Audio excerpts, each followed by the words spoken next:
what are some, why are we missing the mark here as a culture with postpartum care? And what are some ways that for new moms out there, what are things we can do? What are things they can do? Yeah. And you're right. We are missing the mark. So like, I stated earlier in the podcast is, I see my patients 10 to 12 times over the course of their pregnancy. But then when you have your baby, it's like, bye, see ya, and ACOG, which is our, the American College of Obstetrics and Gynecology, has recognized that and tried to change that and made recommendations that we are seeing patients sooner and more frequently. We're not waiting 6 to 8 weeks to see patients, because it's not just about physically healing, but there is we're talking about hormones. There's a huge shift in hormones that happens after you deliver.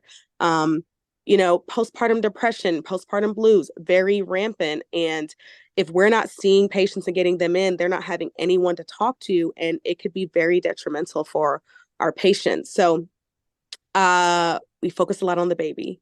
We have to focus on the mom too.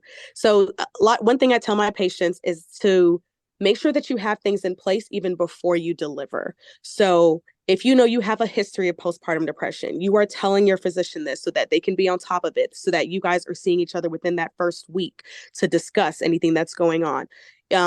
Your spouse, your family, your friends, whoever your village is, and your village does not have to be family. I tell people that your village can be hired. It's whoever is going to be there to help you. So we all have this superwoman complex. I can do it all.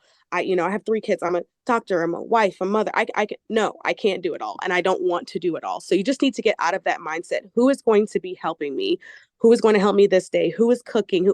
Literally set these things in place before you have that. Once you have the baby, it's already too late. You got so much going on. So in that 3rd trimester, you were literally lining things up so that you are not going to be as stressed. You are not putting all the stress on your body.